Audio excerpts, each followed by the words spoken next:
Halo ka. Mao ni akong project sa una pa lang. Wala pa ko uyab. Once nga ganahan kog babae nang nakoy panguyaban, motor yun. Kabalo na karon. Uwa kay motor di kasugton. Siguro kung wa koy motor, murag di ka mulikit nako ba. O gani no. Pasalamat ka nga nakay motor. Di gyud ko ganahan na nang nakoy uyab nga way motor. Nganong di pagkaganahan ko og way motor be? Sa ato pa ganahan ka sa ko kay naman koy motor.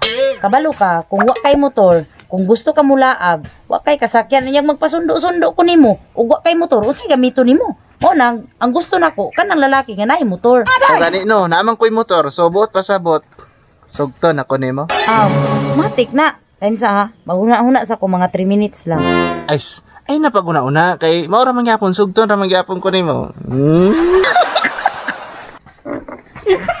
Tuara, nadala na gyud. Lahi ra gyud nay motor ba? Katawa man ka. Oo.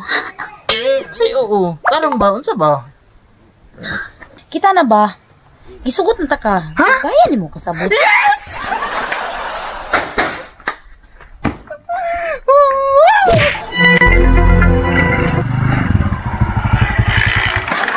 Boss, kolektor ni. Yo. Okay tao? Pasinasluyo ni. Maayo boss, kay naa ka. Ay na ang kolektor. Kinsa na? Ay, bulabog ni ron. Ay wala, kanang unsa tong tawagan? Ikaw, unsay imong ganahan? Pero mas favor ko sa honey. Sir, kinahanglag money. Ha? Unsay money? Ay ma'am, kailangan man na deposit ang motor kay lima na sa kabulan wa kabayad manggod. Uy, unsa ba kabayad? Hoy, anak ka? Cash ni.